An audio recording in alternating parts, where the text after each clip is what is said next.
Yo, what's going on, boys? This is Grim Reaper bringing you One Punch Man, Chapter 201 podcast, the official One Punch Man podcast. If you're new to the channel, we cover every single chapter in depth. This is where we have complete discussions about every single aspect of the chapters, and you can follow along since the beginning of the series. I believe we started covering the chapters in chapter 94. I'm here with the boys, Matt, Keishan, and Sundown. Suzuki couldn't make it this session. The multiverse. It's here. I'm gonna let the boys give their thoughts on a lot of things. Let's start with the chapter. Good chapter again.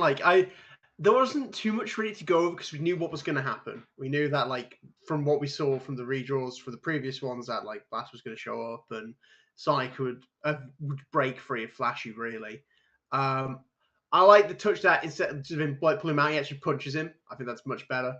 The multiverse is always an interesting topic to jump into in any story because it opens up a lot of potential, but a lot of questions. But when I say a lot of potential, it could be a lot of good things. And I think one has proven himself a lot that he can handle a lot of concepts quite well. So I'm definitely ready to give it a try. And then Blast showed up, and I like him because he's a bit silly. He's not Mr. Serious all the time. And I kind of hope we get Blast versus Empty Void next time, but we'll see. We've got a long wait. Yeah, I thought it was a good chapter. Like Matt said, really interested about the multiverse, and kind of what that opens up for what Empty Void can do and how dangerous he can be, especially if he's allowed to live after this arc. I thought it was really cool how Sonic and Flash are being compared, and Empty Void is directly saying Flash may be better physically, but when it comes to heart, soul, Sonic might actually be ahead of the Flash. So I thought that was really interesting, really cool. Yeah, so it'd be really interesting to see how Blast takes this fight now. Is he actually gonna just go full tilt and try and kill off Empty Void here? It would feel a little bit too quick to do that, so I wonder where this is gonna go now. Yeah, it was a interesting chapter to say the least. As already stated, the multiverse is an interesting angle I wasn't really expecting to see in the series, at least this early, let's say. I could definitely see it, kind of in game, like the last few arcs or something. Because, we weren't really expecting to see, God appear as frequently in the story as they have. So the whole concept of multiverse is kind of crazy. Also, how the fuck is he doing it? The whole dimensional thing is one thing, but it's a dimension is a dimension. You're opening up access to a whole in a bubble. That don't make no sense. But also, real big dad energy coming from Blast. He's like, haha, you guys passed. Gotta love that.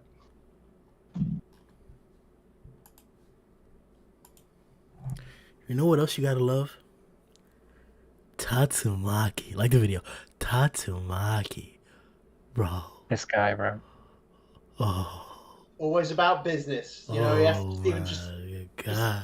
He could have really talked about liking the video and just a little bit of Tatsumaki. No, it's all about Tatsumaki and then a little bit. Fabuki. Yeah, I ain't mad about that neither, bro. Fubuki. But Tatsumaki, bro. Listen. I don't want to. We all were speculating and giving different guesses as to who was gonna take the D and who wasn't. No, whoa. Who's been speculating, bro? We were. We even made a poll. Sorry, what's gonna happen. Was it this podcast or a different podcast? Because we've never talked about this. No, yes, we have. We even did a poll for it on YouTube. I don't know what you talked about on the Boar's Hat podcast. But No. Listen, bro. There are what we can call three possibilities, four possibilities, right? Maybe three. Flash is getting blessed. Sonic's getting blessed. Neither are getting blessed, or both are getting blessed. Now, as a poll question, we asked, which would you prefer, Sonic or Flashy? Most people say they would prefer Flashy because of the implications. Who did they actually think? I think they actually selected Sonic in a different poll. So there was already two different mindsets there. We wanted Flashy, but we knew it was going to be Sonic. Neither of them get it, though? Is this, like, disappointing? I want to mention this about, there was a piece of dialogue in the chapter right when this happened that somebody told me it's probably like a mistranslation, but I'm gonna put some heed to it. But this is what Void says right here. That's what I want to say. To think there was only one harvest, and then he peels out to the other dimension before he gets attacked. So, is there an implication that somebody was blessed, or like somebody is being influenced right now and we just don't see it? It's behind the scenes, or is that a confirmed mistranslation? Like, what did you guys tell me? What you guys feel about before the consequence of the proposal was revealed, in contrast to after?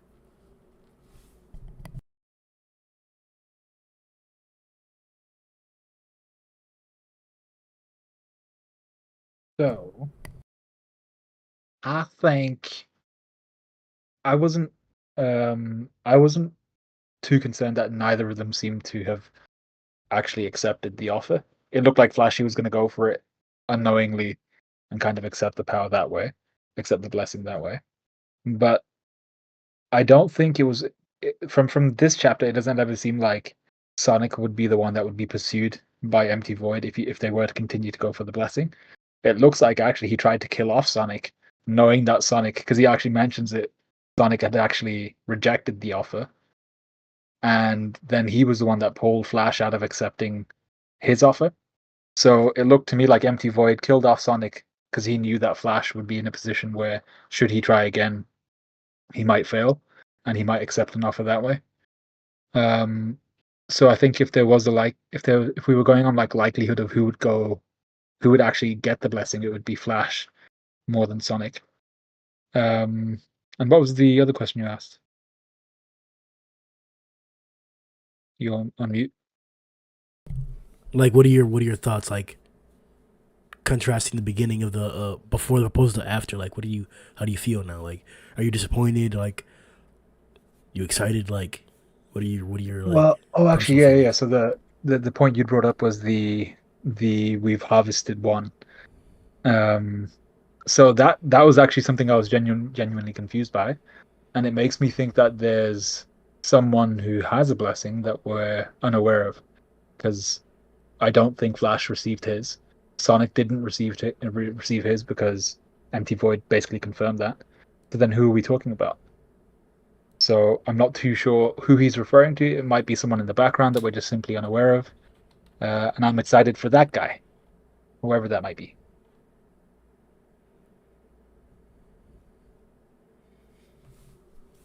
I suppose I that's a don't. fair implication.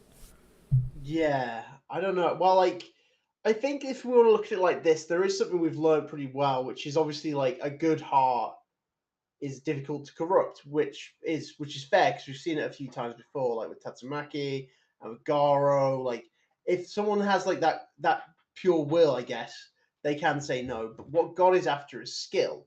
He's not after anyone who's like he doesn't really like give. He'll give his power to weak people, but like really, he wants strong vessels that he can give his power to. So we've got a link between heart and skill now, which is pretty important. So we know basically if we could break someone's heart, then he's going to try, because like he did it this chapter. Like the moment he thought Sonic was dead, he tried to throw the cube back on Flashy because he recognized that Flashy was the more skilled between the two. So is this something to keep in mind for future, where it's not necessarily about just offering the cube to everyone, it's about trying to break their wills a bit more first before offering the cube. So for example, like if you went after Tatsumaki again, maybe try after he made killed in air quotes Blast. Would that be something that he could try? But in terms of these two, I don't really have a problem with neither of them getting the blessing because it's not like it's their development. It's like shows that like together they're better than that. And I don't know about Sword actually getting a heart. I know it's weird because he said there was only one harvest, and I don't know what he means, but it's clearly not Flash and Sonic, so I don't know who else it would be, unless it's on about Empty Void itself. That's the only thing I can think of. But then who's talking? Like, I felt like God was talking in parts of this chapter, especially when we got that black dialogue box, but it's not very clear. Like we can literally read through it right now if you want to. You're right. I can see it. Like it's not clear, but I don't know what he means by one harvest. This is something that we may have to figure out. Like, is it something else? Like, I don't know, because it's because like there's a chance, like he says, Sonic broke out and he calls him an infidel. But what if he did? Because we never saw how Sonic got out of it. It's like part Genjutsu. Like I said, I don't know really. I don't know think what that's one style. harvest. No, that's why. Well, like we say that he likes being sneaky. We saw how he gave the key the last time. We know he likes being sneaky. That's fine. But I don't think it's that. But I'm trying to think of a logical answer to what the one harvest would be.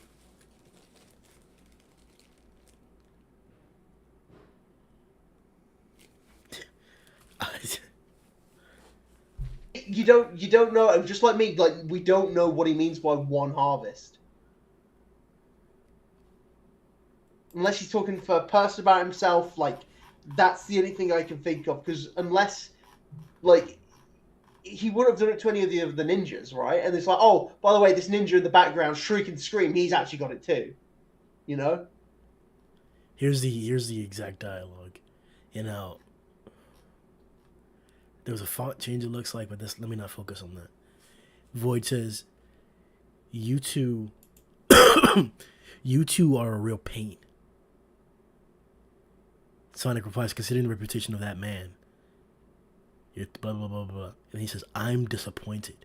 And the like dialogue, the dialogue is different. Like it's like more ominous type shit. Like, I am disappointed. That's what I want to say. To think there was only one harvest. Let's wrap this up and leave promptly. Like, it sounds like he's talking to somebody or somebody's talking to him. Like, that's what it sounds like. I almost wanted to interpret this as like, this was not Empty Void's doing, this was like God's doing. Like, him describing the technique is really God describing the technique. Like, parallel worlds branch out with each possibility, infinitely bubbling forth like foam. Like, this is God explaining it to Void. This is outside the causality of the universe. In the dimensions folded like bubbles, using special jutsu. Intervene from the outside. Like, you could almost, in that context, say that that's God telling him that. Like, and I'll read it again. This is outside the causality of the universe. In the dimensions folded like bubbles, using special jutsu. Intervene from the outside.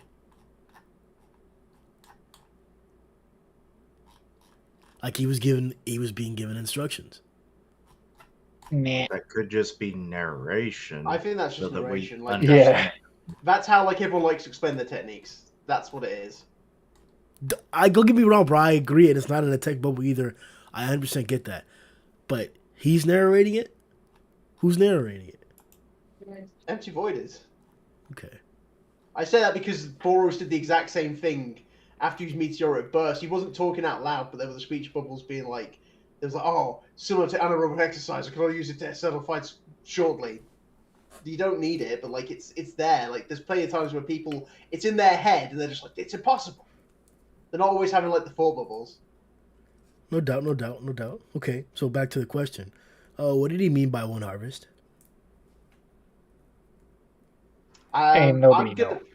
I'm gonna quote the comments of the One Punch Man podcast live stream because I think Ferds is saying the right thing. He's pretty sure he's just talking about Flash. He can still be converted because he's not mentally strong like Sonic. That's why he tries to hit Flash with the cube again, but attempts to kill Sonic. So he's like, it's harvested in like not necessarily someone who's actually been picked, but it's like a potential. And that's what I think too. That's why I think the whole like hidden blessing thing, there's some validity to that possible idea, but I think more so it's like it's a hunch. It's like a lead. Like you're a salesman, you just got a lead. This guy needs his roof repaired. You're selling roofs, type shit. Exactly. He recognizes he can't beat Sonic because of his heart, but he can get Flash because he doesn't have it. Because Flash was going to accept it until Sonic didn't. Until Sonic intervened. I want to say this because I mentioned this in a comment, and somebody like tagged me and was like, "Bro, did you really type this?" And I mean it because I think this chapter solidifies it. Did you think it was overkill? The dimensional slash? As in, like, the whole description and things like that? No, like the attack. The fact that like he got blitzed by two ninjas and he decided to teleport to like in between parallel dimensions and use dimensional slash, the same attack that he used to attack Blast in the entire Hero Association base.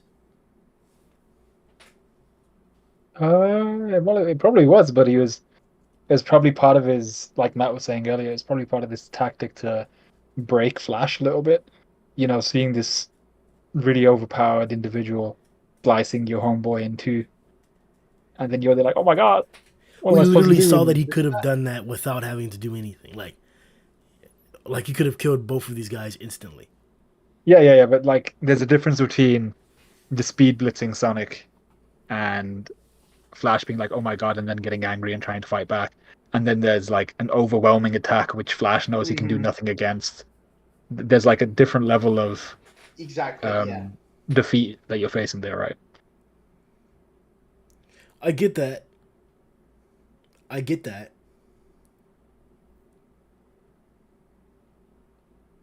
Especially my argument gets disarmed because of the ease of travel. Like it didn't take much for him to go into this parallel dimension, like at all.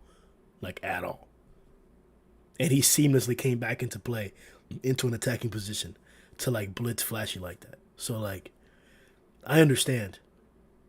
And it's hard to argue against that. But it just seems like it's like against Sonic, bro. You're telling me you use the dimensional slash for Sonic and Flashy bit? Yeah, why not? Like, like Garou fought Platinum and Flashy, and he didn't even like go crazy overboard until he was fighting Platinum. Like, I don't know. To me, this is like this makes you question the stock. Hey, Sonic has fought Saitama 3 times and lived. That's crazy. He's not the strongest guy, and like he's stronger for it. Like, I do want to point that out though, that I complained like a few weeks ago that when I did the Discord top 30 stream, there were guys on there that were like pushing incessantly that Sonic and Flashy Flash were stronger than like EC and Rover. They should be really high up on the list because of this fight. All right, knock it off. Exactly, yeah. So I just want to point out this chapter like not only confirms that no, Sonic isn't stronger than Flashy like they were also saying, but let's be realistic about things. Stop pretending. That's a matchup. Also, like, take into account matchups for that one. Like, I understand they're not weak by any means, but there's matchups, which is crazy important in One Punch Man 2. And I don't know how Flashy would deal with, unless someone's like, oh, he'd obviously do this. I don't know how Flashy would deal with BC. Bro, Flashy can't deal with half the people in the series, bro. These guys just suck on speed because. Now, hang on. Now you're pushing it. Like I'm not underestimating Flashy at all. Neither am I, man. No, I don't know about that. I don't know about that. Because I was trying to be fair, and you'll just be like, fuck Flashy again. Yeah. You just... Whatever, bro. So,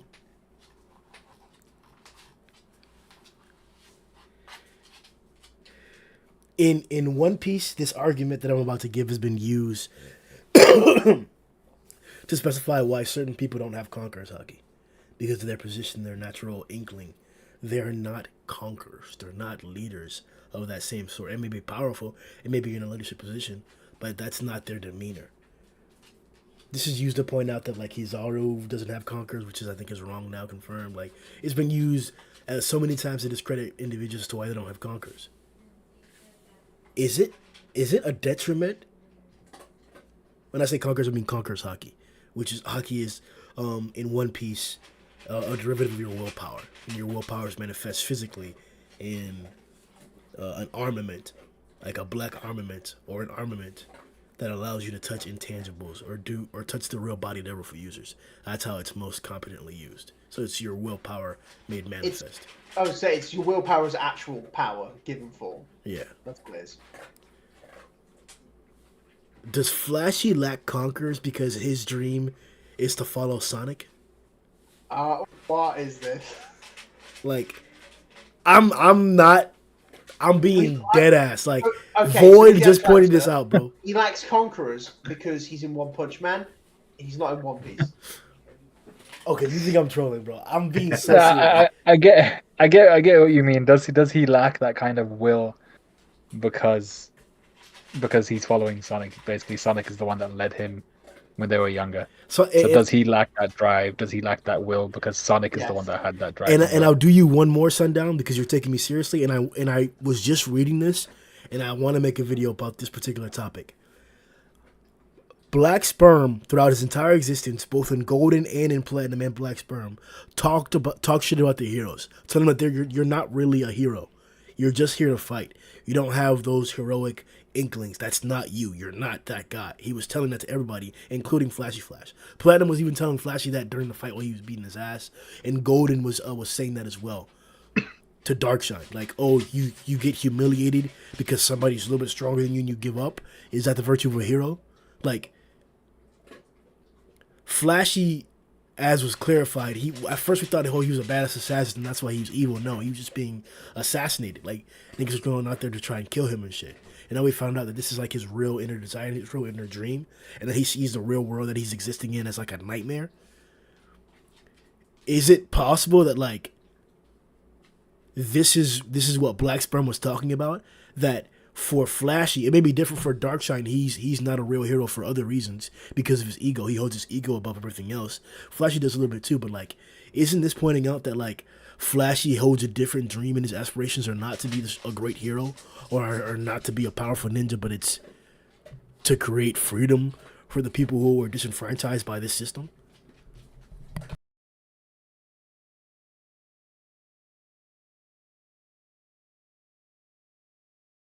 Yeah, that might basically be it. So Flashy's kind of what you're going with there. Flashy's dream seems to be kind of latched on to part of what Sonic's dream was, which was we need to create some sort of environment which is separate to the village or different to the village in the sense of this village was creating killing machines, and we don't want to do that. We want to create somewhere where kids can be free and where we could have been free, essentially. Something like that.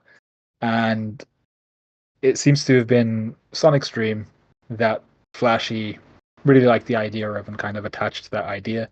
And I think the point of what we saw here is whereas Sonic is kind of free of, well, they say Sonic's saying, or we're told that he's not emotionally dependent. I'm sure there is some sort of emotional dependence from Sonic on Flash, but it looks like because of the relationship that they had when they were younger, and Flash was kind of being taught by Sonic and kind of looking to him as kind of almost like a leader.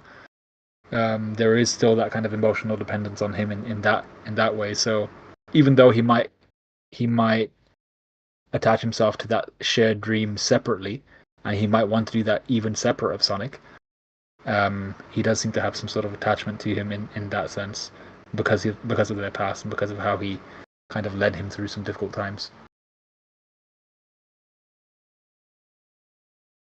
No, that makes sense, guys. Yeah, I mean, taking the question seriously, yes, I think that's a very good way to look at it.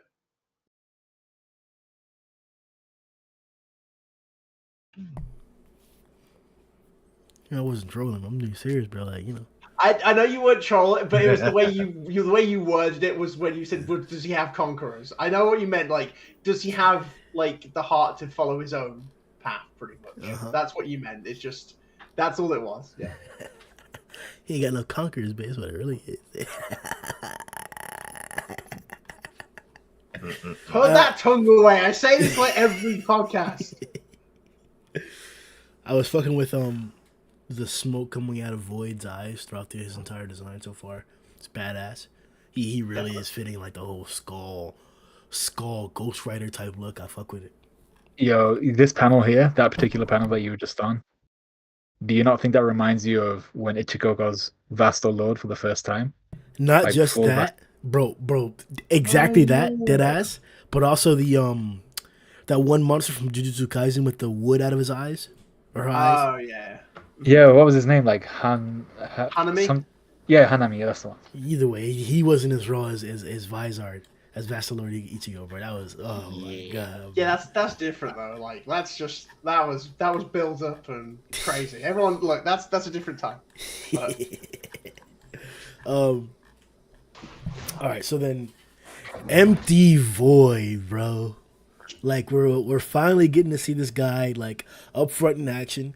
Every other chapter's really been like just what we heard about him or like him attacking and leaving, some sneak type shit. But now he got to sit there in front of us. We get to hear some dialogue from him. He even was conversing with Sonic and Flashy, like giving them like maybe even some advice or consoling them like as an elder in contrast to their current relationship.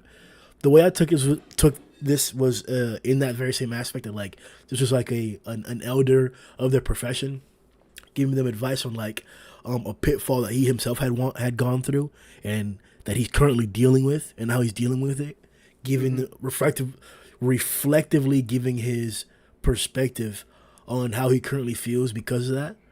So I think it's definitely jaded.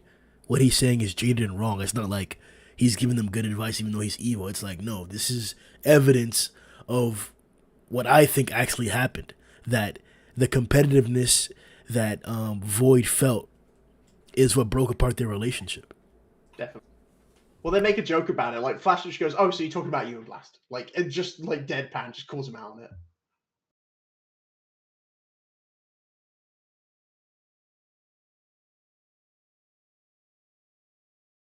Do you think we're gonna get a flashback at all and see Blast and Void, and see what actually happened between them, or is it gonna be just through like what we've found out so far, or from them talking about it?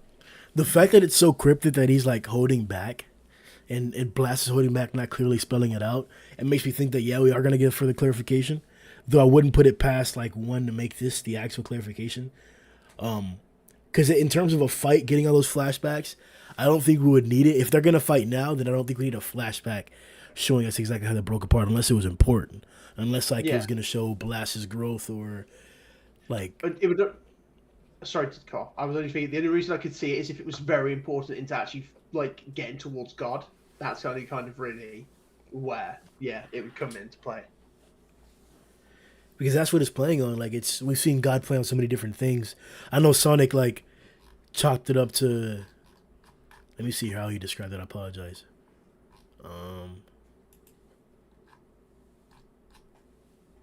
So Sonic described it as, I guess it's sort of genjutsu that takes advantage of emotional dependencies in your heart to tempt you.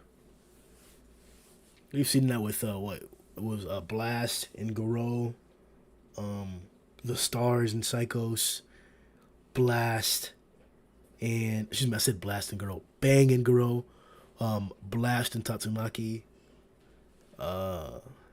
He just walked up to homeless. He's like, "Hey, it's me."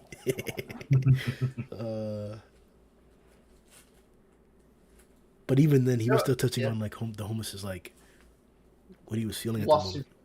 Lost in faith, and then literally a god appeared before him and was like, "Hey, I'm here to help." That's what it was, yeah. Man,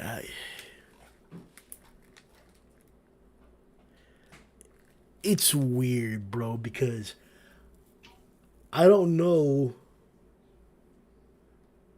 I mean, I guess we could make up a scenario as to like how God would like play on the competitiveness, because that's what I think it was. I think it was just, as we just talked about, like, you ever felt that feeling with you got a friend, somebody who's a good friend, but they became your good friend because you guys were competing with each other. Like, you met through competition, you were competing often, and then like you became cordial after the fact or something like that. But you were never, there was always a competitiveness there, or like you were never like completely friends, or you never let your guard down completely because they are still like a rival or somebody you were competing with. Especially if that competition like meant something where like you were in the same position and like you had to do well in that position to get a scholarship for college, or like to get recognition from a scout in the NFL or in the NBA, and your good friend is at the opposing position or in that same spot, and now you're competing each other to get that spot, and it's great, but he got it and you did it, or you both got it and he's making more money or something like that. Like, there was always something there, the spirit of competitiveness, the comparison. It had to have been that. Like, I'm thinking where like there was a dream, or he got a dream to where like Blast got some girl because he won the race or something like that, or he won some task or whatever. The girl that Empty Void was in love with or something like that, and then God came up like, hey, bro, he's a punk, bro. He just took your girl. You gonna let him do that, bro? Take this power and beat his ass. Take your girl back or some shit like that, you know? It's probably something like that, high key. I mean, that's a good question. I mean, how did he accept it? I mean, was it a case of God literally, like, in a Sule, did he show up and was like, hey, I can give you power? Your power, I can do it. Or was it like he went training somewhere, just for example, and an old ninja master showed up, he's like, I can show you my skills here. Take my hand and I'll show you the way. And then, like, that's how. Maybe, I don't know. It depends how, like, do you think he got tricked into it? Because he seems so okay with God that I don't think he was like tricked into it. No, bro, he knows what's going on. It has to be. There's probably some moral implication there too, because remember, they were searching for cubes. It's not like he accidentally touched the cube and didn't know what it was, or got surprised about this. He had to have had a sense of what was going on. It may even been like he knew exactly what was up. Like, I think from what I remember, Garou like recognized the deal halfway and slapped his hand away. Yeah. Basically, he was like, "There's no way the old man." Because he knew Bang. He was like, "There's no way Bang would act like this. This isn't the old man." Like, well, that's a question. Like, do you think it's also a case of he saw what God could do and was like, "Well, if you can't beat him," like maybe he at one point was like, "I can't beat God, so may as well join him and be stronger than Blast." No, because he doesn't seem like that type. But he's done it.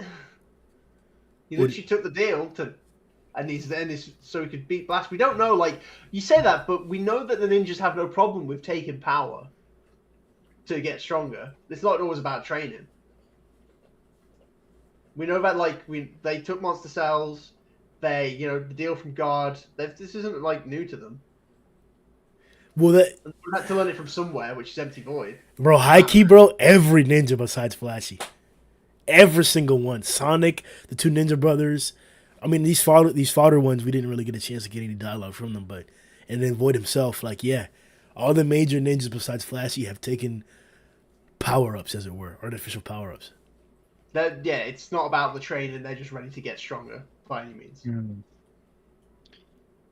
Yeah, well, I think with Empty Void, it depends on, like, how you see him as a character, and, like, do you see him as someone who would willingly take power in order to beat Blast? Could you argue it was a multiverse thing? Did he see something that kind of changed his view on something? Or did he get that multiverse ability after he got the kind of blessing? Actually, that's a question in and of itself. Was his whole dimensional thing alongside Blast, was he able to do that before or after he got the blessing? I'm assuming it was before, because he was working alongside Blast to go find these cubes and stuff, right? So yeah, maybe he saw something in the multiverse that kind of changed his opinion. He was like, God, give me some of that. But it'd be cool. Like, I think, what would you guys prefer it be? Would you prefer it to be like an honorable reason, like he saw something and he was like, no, I can't accept this. I'm going to accept this blessing, and I'm going to make a change for the better, even though it looks like he's doing things for the worse? Or do you think he's just straight plain evil? For me, it looks like he's just straight plain evil. He wants to beat Blast, and there's no kind of honorable intentions behind it. If we would see a flashback, which I would enjoy, I don't think there's not gonna be like some sort of like, oh my god, Rin died and Kakashi, oh my god, all this. It's not gonna be anything like that. I don't think. Does this answer your question, Sundown? Become my arms and legs, and work with me towards the extermination of humanity. I shall use my dimension slash from hyperspace to clean up the trash on the surface. Does that sound like somebody who's like doing it for the greater good? Hey, I mean, rubbish. That's good. Environmentally friendly. Fair play to him. Maybe he's right. We were talking about climate change. This guy at the forefront. He's getting rid of the polluters. I mean, Sorry, I definitely would love to see a flashback to just contextualize everything. Because, like, I don't know how two, like, super buds, as they're kind of portrayed, going around getting these cubes, seemingly having this, like, noble quest, and then they just have this fallout.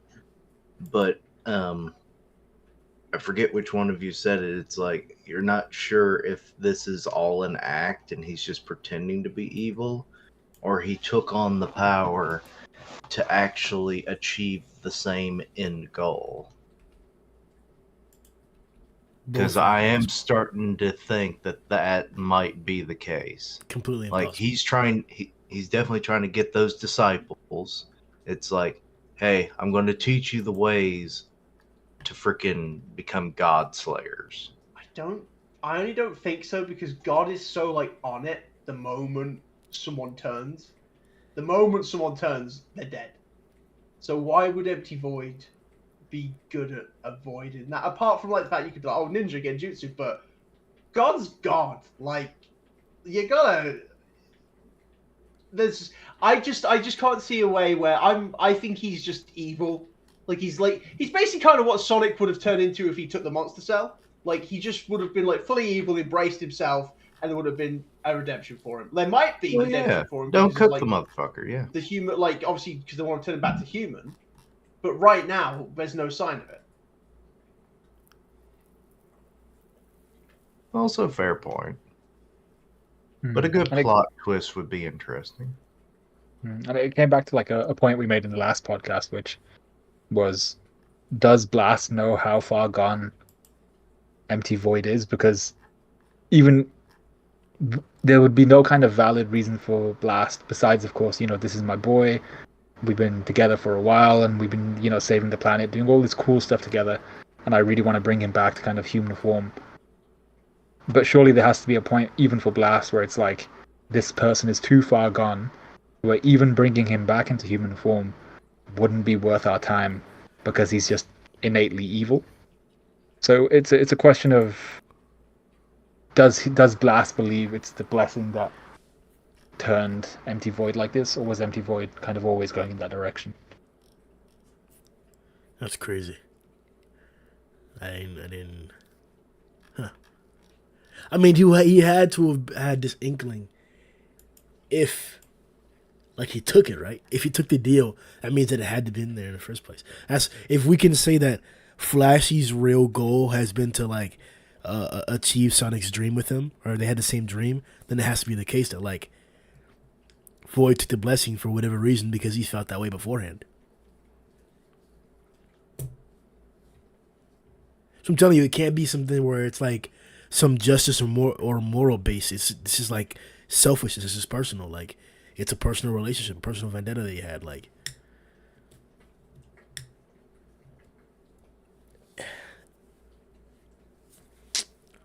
I don't know, bro. All I know is that this guy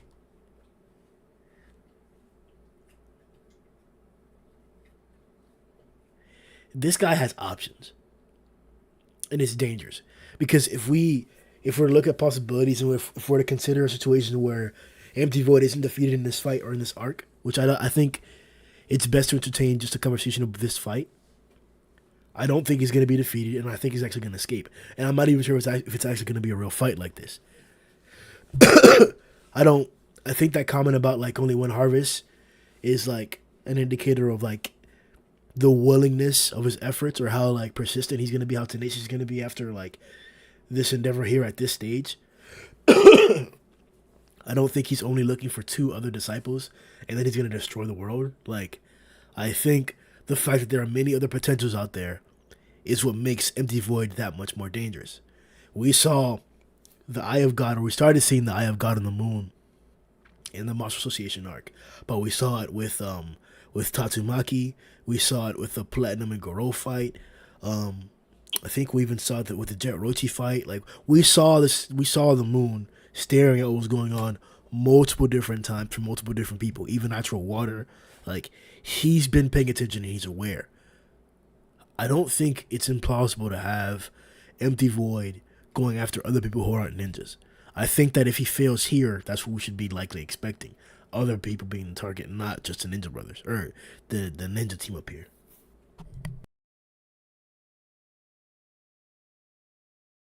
Yeah, I don't think you're wrong. I think he's just gone for the ninjas because he already knows what they're like. He knows who are the powerful ones, who are the ones he wants to target. You know, what their physical prowess is like, even to the extent where just looking at them for a few minutes, he's basically discerned this person has a good heart versus Flash, who has good physicality. So, yeah, I think he's just going for them specifically at this point because he knows exactly who they are.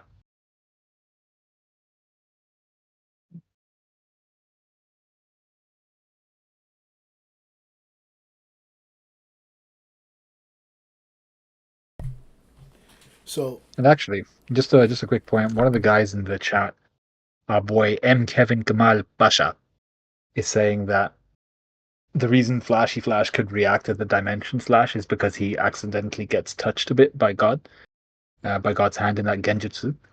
But like a punch through his face, and that was Sonic when Flash. So he's saying the punch to his face is what kind of woke Flash back up to reality, and he's saying that this kind of this can be equated to Blast having somehow stolen some sort of power from God as well, is what this person believes. So he's saying the cosmic kind of awareness that Blast has, his ability to detect the Dimension Slash and things like that. He's saying that he believes that might have been some sort of deal with God gone wrong.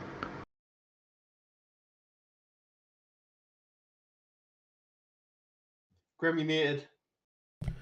no one's always ever stolen power from God. That's not a thing. If he's implying that like there's some like influence, like some secondhand smoke, then that's definitely plausible. I don't think that's the case. Although that's really like that's really astute that you mentioned that, because I did think it was peculiar that he like was able to sense a dimensional slash, and I don't remember Saitama sensing it. I don't remember Flash sensing it the first time either. Like, it was just Blast himself. So I think there's not enough evidence to say either way. I can't say you're wrong, but it's also not appropriate to say that you're right. Yeah, I think it's an interesting bit of speculation, and it really does bring into question, where did Blast and Empty Void get these dimensional capabilities from? Was it something they already had? Was it something innate to them that they were just born with? No. Or was it something that through the pursuit of these cubes, they somehow learned these techniques, whether it's from other cube hunters, let's say, or whether it was through these interactions with the minions of God or God himself? You're saying that Empty Void learned a dimensional slash from a different disciple? Hey, we don't know where it came from. Because I was gonna All I'm say, saying is, go ahead. go ahead. No, sorry, I was just saying. All I'm saying is we don't actually know where both of them came from, and was it basically through their constant interactions with cubes and pursuing these kind of cubes and pursuing other beings who had interacted with these cubes?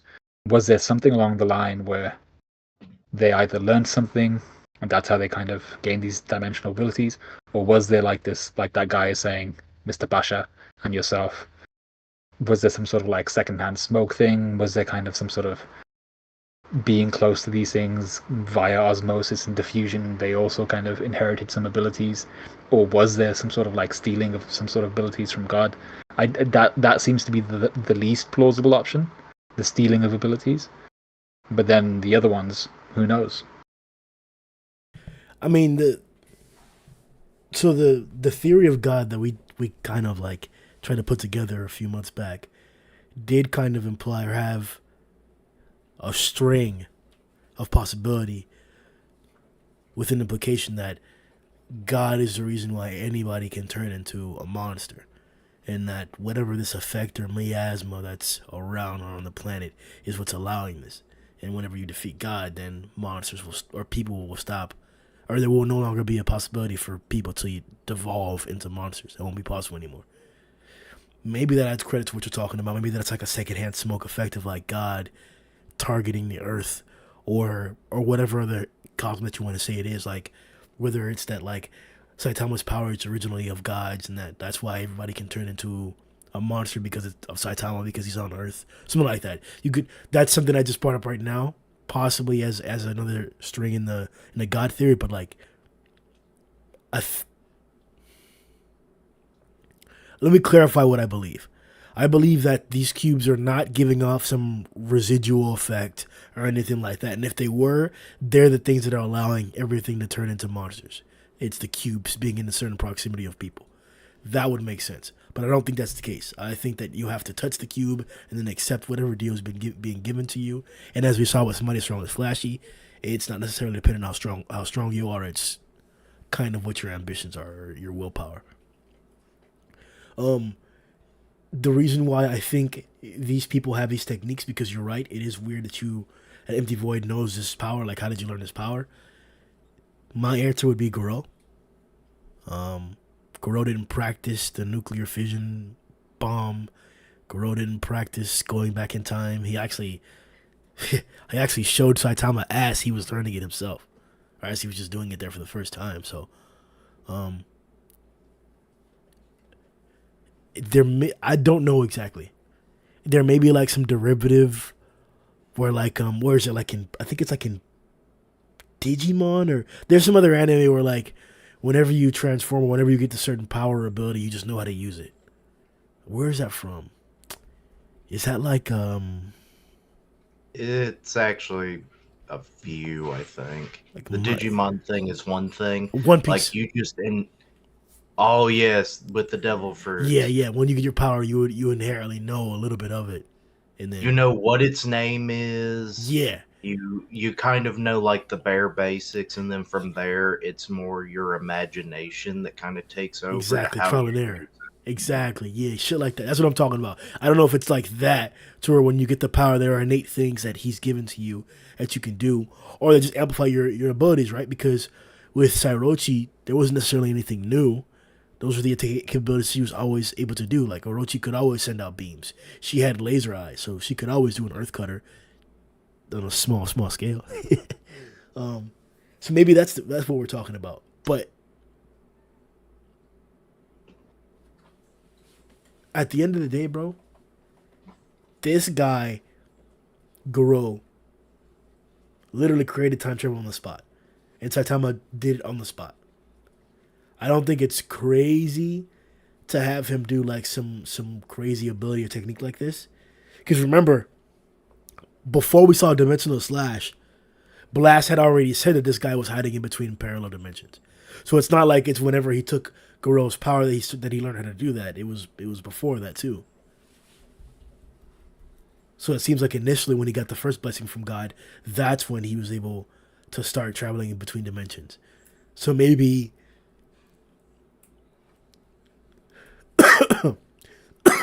maybe he just decided to attack a reality while he was in the space, and then this is what it happened. This was the result of it. I do want to read this to kind of give some grounding to what we're reading here. So, a physicist by the name of Hugh Everett in the 1950s envisioned this. This is a theory. So this is not how the world actually is. This is an individual's interpretation of reality. and what it could possibly be in terms of quantum physics. So, as read on Nature.com, this envisions our universe as just one of numerous parallel worlds that branch off of each other, nanosecond by nanosecond, without intersecting or communicating.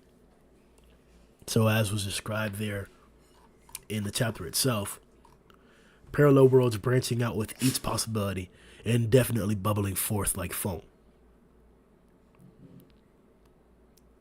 So there is some grounded reality to this, or possible, or real world theory to this. So it's not out of nowhere.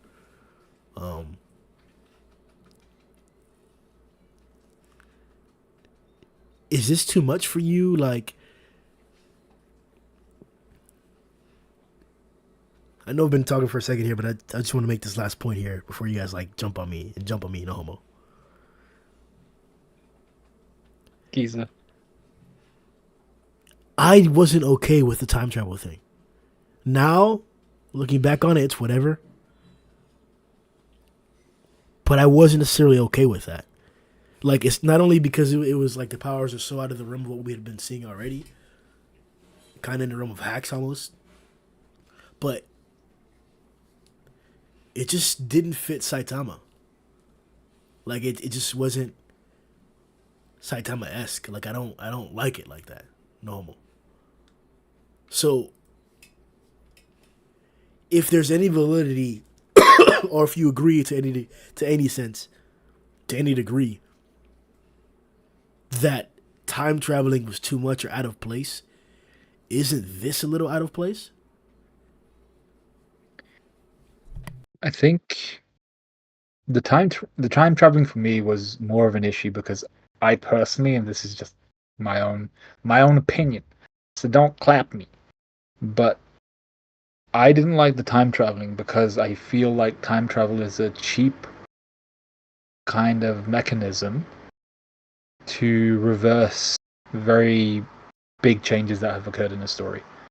So that's why usually I don't like time travel. I feel like something manga in general tends to have a big problem with is consequences which last, and time travel is an easy way to get rid of that. It's like, oh my god, they blew my legs off in time travel, and it's like, oh, my legs are back, and I'm just like, well, the blowing your legs off wasn't much of an issue then. Like, in the moment it was, but then it becomes a really cheap mechanism to get rid of that kind of that thing that everyone is so concerned about.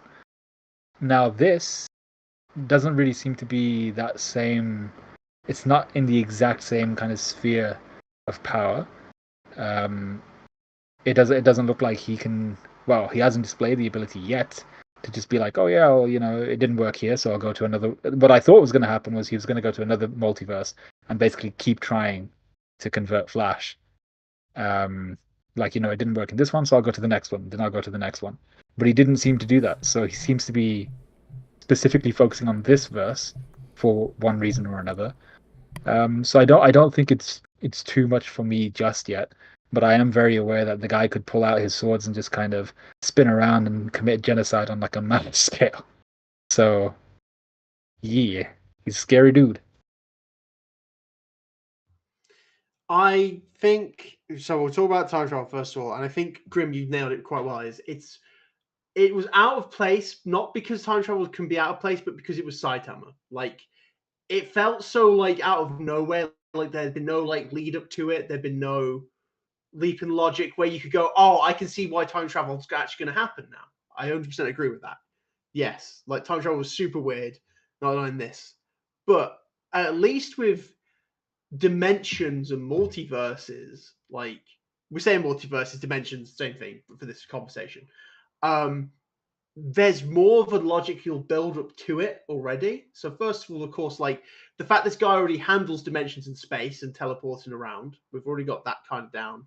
But even just like the interactions we've seen with like Blast is, I guess the main thing that I was thinking about with the dimensions is these other guys that Blast has been talking to. We've got a guy who looks a lot like Boros, a guy who looks a lot like Beast King. Are these beings from other dimensions who are held? Like you said, he's not fighting alone. Are these beings where maybe full flight? Maybe there's a dimension where Boros shows up, wipes out the planet, but gods God's the one in charge. Is there, is there one where like House of Evolution take over, and that's why Beast King's a thing? Like, there's a lot of person like if things are played out slightly differently, and that's why there's different dimensions. But why? The main reason I have faith in it, and it's not as big a problem for me as time travel, is also because I think as a concept, dimensions can be very exciting. Like to have a lot of fun, interesting ideas come up, but if like sometimes it can be an ass pull, like if it's done wrong. But I think one has proven that he's a very capable author, and I think he could handle this well.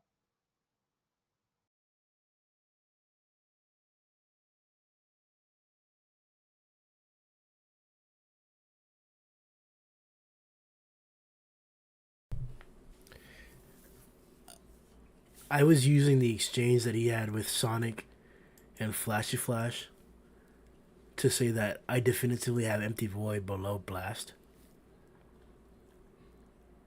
Do you think Empty Void is stronger than Blast?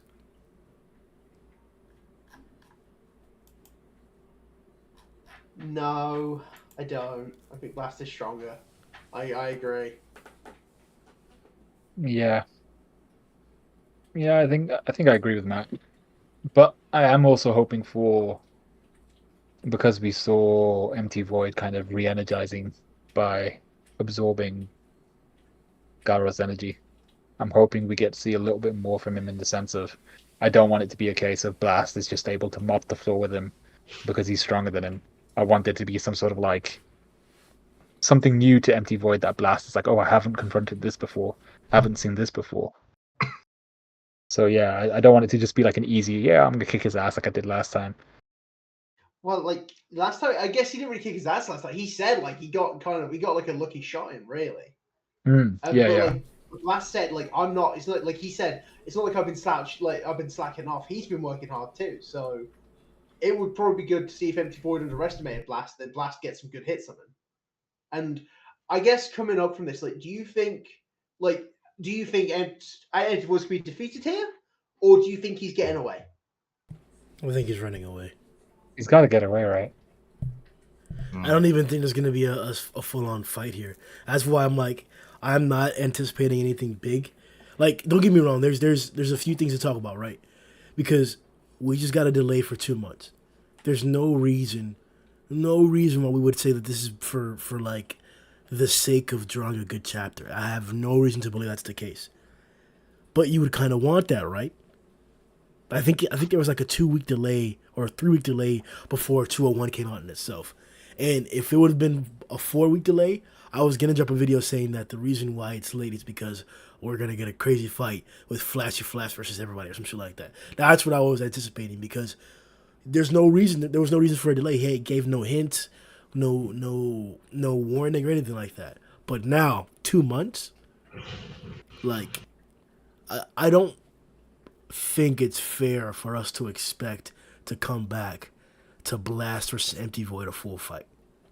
Especially with the context that we're getting so far for this guy, he seems more focused on his objective than even exchanging blows with anybody. Like I pointed out, I have no reason to believe I have no reason to believe why he couldn't have cut Sonic down, cut him in half when he was touching Flashy with the cube. There's no reason why Sonic should have been able to like teleport or flash around him and save Flashy like that. No, that's what's going on there. So, to me, this guy seems like he's either lacking or he has no real intention of taking anybody serious, and he's not going to fight Blast either. But would he be tempted to fight Blast because of the history? I understand he's got a mission from God, but if the reason he took the power was to beat Blast, surely this would like a ninja's pride, pretty much. Surely this would come up, and he's like, I've got to go for it. Bro, this is why I like having conversations here because y'all poke holes and everything, and that does make sense. Like, if his goal, if he took the blessing because he wanted to be stronger than Blast, then why is he not trying to fight Blast? That almost discredits what we said earlier about like that being what happened between him and Blast. Like they just broke apart because of competition or whatever. But like, I don't think that necessarily discredits it because it's about basically their competition is about being who's better, right? Especially for ninjas, they like to be the best. We know this. So if this is his chance to prove that he's the best by defeating and killing Blast, why would he not take that chance? Unless, of course, like God is pretty much like, no, we're moving back. Not today. No, bro. God would want to kill Blast too. He's a fucking problem. He's always in the way. And that's true. Of course he does. Yeah, bro. There's something Much weird like here, that. bro. I 100. We have to question that now. Right here, the spin that's on the screen. Those who are confident in their abilities cannot maintain a relationship as equals. A parting of ways is inevitable. Earlier in the podcast, we said this is probably the reason as to why Blast and Void had a falling out, and probably Void's motivation for taking the blessing. But with contrasting evidence as to why Empty Void is probably going to run, why he ran previously, it's either he's not ready to fight Blast, he's not done recovering or something like that, or he has a different goal, and it's not killing Blast. Yeah, because even at the end of the chapter, he gets punched, gets run through kind of a pile of rocks. Then he pops out and he seems annoyed, but for someone of his stature and like the hype that's built up around him, you wouldn't expect him to just stand there and be like, "Oh, no, blasting it, damn this guy." You know, you'd expect it to be more of an on-site thing, and then just straight rush Blast and straight into a fight, right? So I feel like I don't know. There's a certain calmness to both Blast and him, where to Blast and Empty Void, where it's like, are they really expecting to go all out here, or is there some sort of understanding that for some reason or other they can't go all out here, or they won't go all out here? Do you So think? Sorry, go on, finish your point. no, I think that's pretty much it. But do you think it's also he's not making a move on Blast because Blast isn't an easy opponent to make a move? Like he got a sneak attack on Empty Void because Empty Void was concentrating on getting Flash. But Blast is like he sees Void. He knows what he can do. Like these guys know what each other can do. Like they fought in the past. Like he can't just be like Blast at you and immediately rush after him. Yeah, Like, he can't just. That's probably the reason why. That's how Garou also. fucked up. Well, he fucked up by saying, "Oh, I could beat you, Saitama," and he's like, "Oh, he done messed up when he took Genesis' heart out. He fucked up the moment he tried to mug him. That's what it was. Yeah, so who knows with Empty Void? Like there is an element of either there's this calmness because he feels like there are other things he needs to be doing, or there's an element of not rushing Blast or rushing into him because they're already well aware of each other's abilities, and he's going to be a lot more strategic about how he approaches this fight, rather than like rushing in and just getting straight into a fist fight. But yeah, only the next chapter will really tell. I get the feeling for some reason I can't shake like a distinct feeling where I feel like Empty Void is just going to be like, "Hey, I got things to do, got bigger fish to fry." But like Matt was saying, if from our assumptions, if the whole reason why he accepted the blessing was to beef and to kind of really overcome that slight disparity between him and Blast, then surely this is the moment to kind of execute and see where it took him.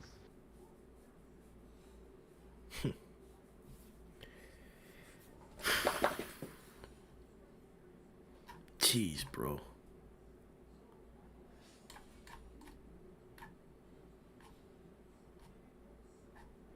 I'll ask you a question about the hiatus we've got coming up. So, do you think, and I don't know if they've actually said why the hiatus is happening, but from now, first of all, we are all on this podcast manga-only readers. That's the main thing to point out here. None of us read the webcomic. But from my understanding, every time, of course, we get closer and closer to the webcomic updates then as manga readers, because the webcomic only updates maybe twice a year. Whereas the manga's obviously been going on for a lot longer. And it does expand on the story. Do you think we're getting the hiatus because of changes in the story, like similar how they've added like Super Fight, for example, and other arcs, and because we're getting expansions on other parts of the story, or changes in how the actual storyline's going to go? Or do you think it is just, no, we need to just take a break for 2 months for other reasons? Because maybe like Murata and One are working on different projects. So personally, I think it's the latter, or the second one you mentioned, where they're working on different projects and they need time, which sucks and blows balls. But I think that has to be the case because previously we've gotten notifications as to why we'd be getting breaks, for example, or if a break was for a particular redraw, we'd be told that. So I don't know. We've always been warned about redraw, so that's why I'm skeptical about that. I'm leaning towards the like Murata has just other stuff. We always hear about things that he's doing, and you're like, how the hell is he doing this? Why didn't he focus on the manga? Man's trying to make money. I He mean, does a lot of shit. I know he's got his own anime studio that he's working on too. I would like it if he could jump on and help out a bit on season 3 again, like he did with season 1. That would be nice. The rest of you could do that. That's what I think please. the goal is. I think they're trying to like capture that season. Or to be honest, bro, they're trying to capture that Garou versus Saitama greatness. That's what it is. Instead of outsourcing that to some other company, what if it's Murata himself, his company, and he happens to like hire on some other crazy animators, like happened originally with whatchamacallit, with the first guys who did the first season. There's a lot of out-of-house animators from Madhouse. They weren't. It was Madhouse who yeah. produced it, but like Yeah, there were a lot of out-of-house animators. A lot of them weren't like actually from Ex- Madhouse. They were hired. exactly. Free agents I mean, really don't get me outsourced. wrong. If Murata was to actually animate it, it would be phenomenal. I need him to focus on the manga, please. I don't think it Focus would, on the bro. manga. I think that's like animation is not what he does. He's a draw. He's an artist. He draws. So like to say that his work is going to be as good as like the top class guys we've had been that have been in the industry for so long, and to just give him the credit after like him working for a few years, like I don't I don't think it's going to be like that. I think he would either like he would probably be directing or taking a direct management role of the animation. And I think that's what it's for, bro. That's what it's to capture that big money pot that's going to be. They'd have to give approval because I don't want season 3 to cover all. That's my biggest fear of season 3 is it covers all the Monster Association. Like, Oh, no, for sure it won't. For sure it won't. it better not, but like I don't want them to rush it just so they could end season 3 on Saitama and Garou. That's my biggest fear is they're going to rush it. With the format that we have now, which is like 12 episodes or whatever, they're 100% not going to go. I'm predicting it's going to end at the surface. Like That's what I'm hoping. It Yeah. ends with like the surface rays. We see Sairochi, and that's where it ends. And ideally, a second call would be nice, where like in 6 months we get the rest of it. But we'll see. I think we're pretty much guaranteed to start the invasion of the Monster Association, right? Because we got the Monster Association attacking. Yeah, the EC stuff. Yeah, so we're at like, I think we finished at like 85. Chapter 85 is when the anime ended. Yeah, we changed 84. We had an escalation. So, man, a lot happens in that short time. Like even just those chapters, like You got the hot pot, 85, hot pot. the S class meeting, the second ever S class meeting. All the fucking Garou. You got Garou versus Bargon or Ripper, Garou versus Rover, Garou versus Orochi, Garou versus fucking everyone. Like You there's got a lot to cover. You got the conspiracy against Genos and Bang from Child Emperor. And then, immediately right after that, we start the actual assault on the Monster Association base.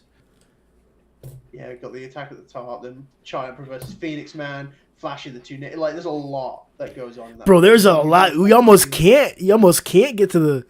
Is it reasonable to say that the end of the Sairochi fight's going to be where the season ends, or is that too far? I think it's far, but I don't think it's impossible. I think it's just because in my head that's a good cliffhanger. Is you just end it on like it's erased and you've got this giant demon. You got this giant energy lady about to just fuck everything up. Hell no, bro. Ending a season without a resolution? That's not even 1 point slap. That's what One Punch. Honestly, though, that's what One Punch Man. One Punch Man season endings aren't great. Like you've got like you focus on the fights, but the way like season 1 ends is it just kind of goes and everything was solved. We rebuilt the city. Season 2 ends with just Garou getting flying off with Phoenix Man. Like it just ends. It doesn't have like a good cliffhanger. Neither of them do. I mean, you're right. You don't have to end the. But it I would guess be it's nice dilemma. just to have something. That's all. Just give me what I want, please. That's all. Shit. It's just going to be Scott. Due to various adjustments and preparations by Marathi Yusuke is the official comment. Marathi is not involved with the production of season 3. And yeah, and then third says you can see season 3 ending with Saitama versus Orochi. That'd be a good ending, just like a bit of a god tease. Nah, bro. That would happen way too like.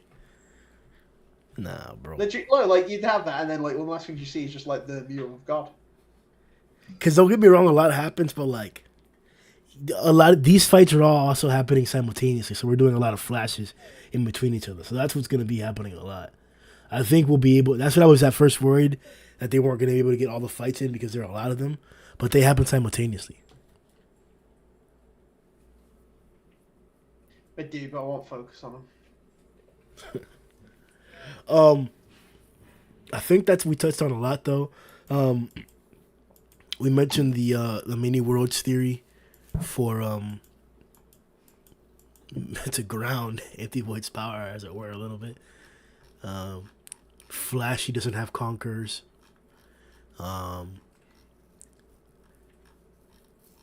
What do you guys think about Sonic now?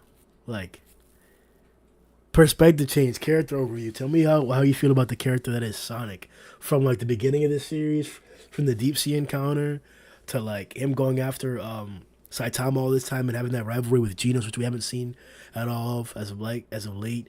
His encounter with the Ninja Brothers, and now here. Like, what do you think of Sonic as a character?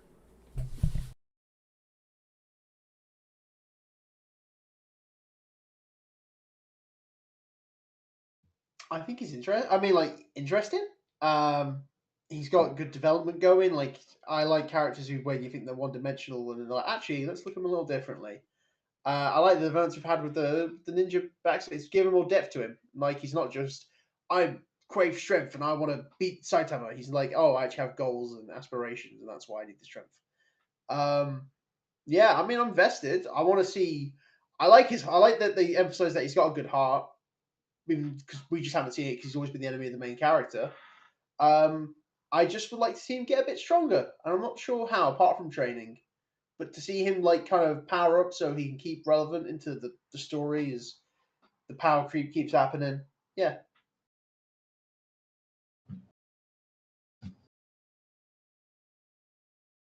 Yeah, I agree. I really like how Sonic's being used.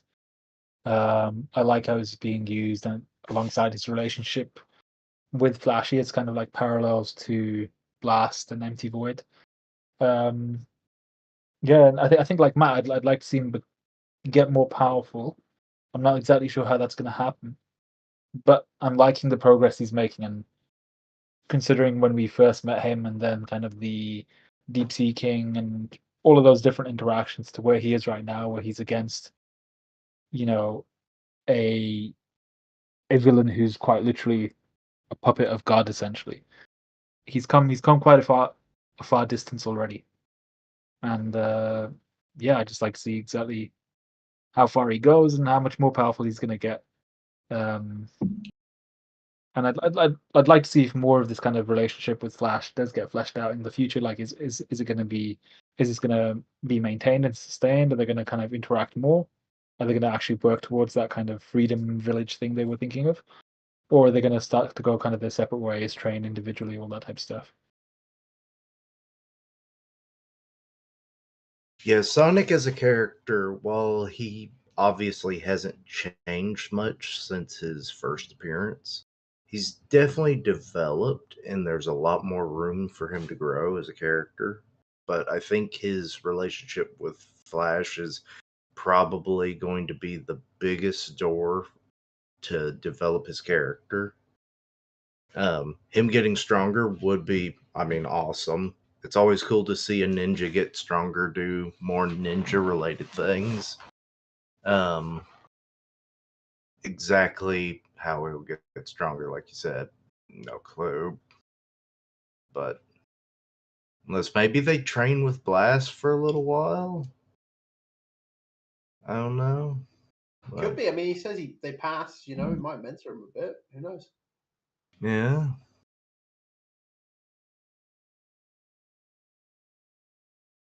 They just start using the gravity knuckle for no fucking reason.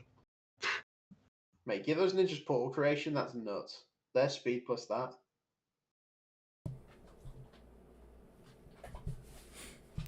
I do like his aesthetic and his design though. Like he's definitely a badass villain. I definitely like his fighting style. I kind of thought, or I kind of feel like the whole dimension, like the portal thing that him and Blast do, it is a little bit too much for me. Like Blast, don't get me wrong, Blast does it well because it's not like in every single aspect of the fight he's overdoing it. To me, the whole teleportation shit that Garou was pulling off on Io, I didn't like that, and I really appreciated how Saitama like basically made fun of that by just using rocks to do the exact same thing. Basically, like I like that. That's what I wanted to see more of. I like those displays.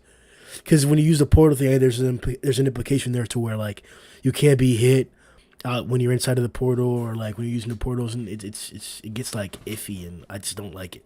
But he's doing decent. I especially like how they depicted that little instance where Sonic and Flashy are going after him, and as he's like evaporating or whatever into the portal, like changing form or losing form, you see their perspective. Like that was cool. That was very cool. That whole like how that camera. I love Mraz like camera angles and stuff. It's like he is tracking it like a film. It's very good. Always super. Always top. Oh my god, it's why I love manga, bro. Because you do get those badass angles. Like you really do be getting them like that. Not all of them, not all the authors, but there are some good ones, especially in One Punch, bro. Especially Murata.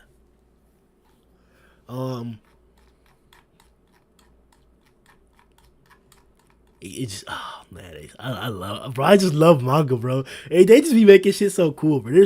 There's one panel, bro. It's not even a panel, but it's fucking. It's from Superman. It's from. Hold on. I love manga. This is a panel from Superman. What's the guy, the Atom or whatever?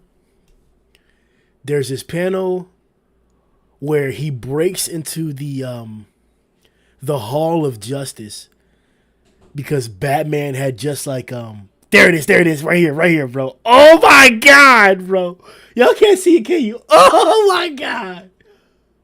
Hold on. I have to put it on the screen for people in the Yes, Captain Atom, aka the weakest nuclear bomb you've ever seen. I'm trying to find like a clear one without the thing on it, but fuck it. Right here. This is what I'm talking about, bro. This panel right here, bro. Come on. I hope I don't get copyrighted for this somehow. Right here, bro.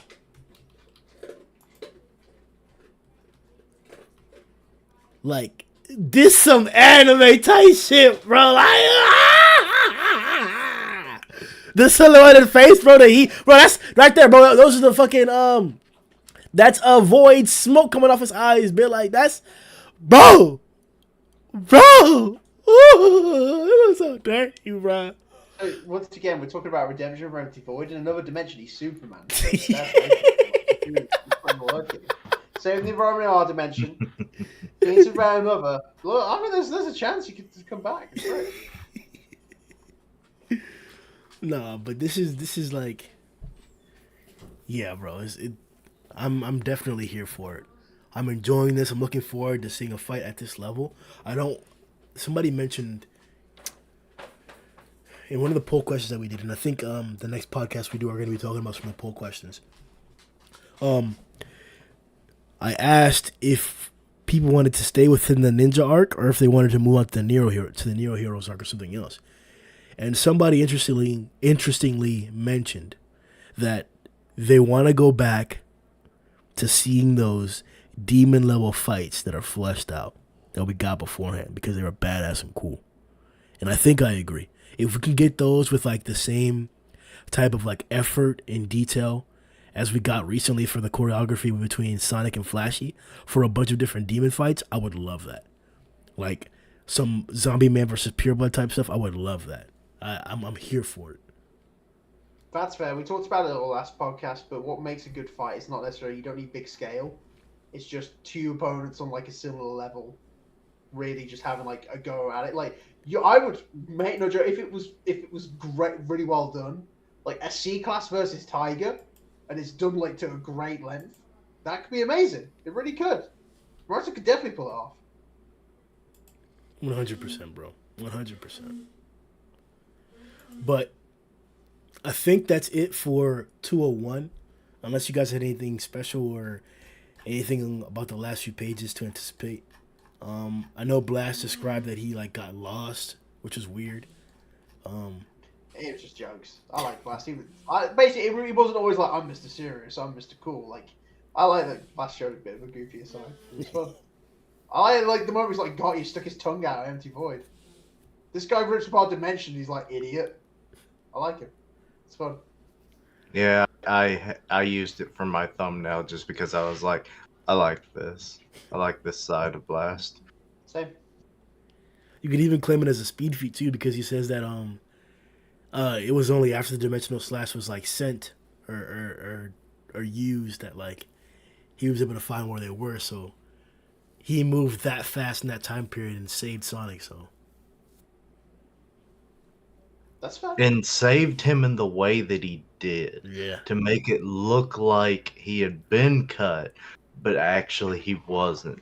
That makes it crazy. yeah, like he did that on purpose. Like he was that fast. Like, hey, I'm about to scheme your ass. I'm that fast. Like that's. It's like, oh no, he's dead. 5 seconds later, it's like, haha, gotcha. Yeah. All right, guys, you passed. Let's go trade. Yeah. All right, boys. That's going to be it for One Punch Man 201. Like the video and subscribe. We will be releasing content regularly throughout this little hiatus time period. As you're already noticing, we're doing a top 30 that I've been releasing every single day. I do plan to continue to release every single day, so anticipate continuous content on that end. You can check out any of the content or any of the opinions from the rest of the guys on the chapter from their own channels. Just linked in the description. And I think that's about it. Oh, coming up tomorrow too, bro. Versus, bro. Hop on that Versus manga. Versus, man. It's oh. Woo. Yeah. To be fair, if you've got 2 months to the next chapter of One Punch Man, read verses if you have. That's your homework.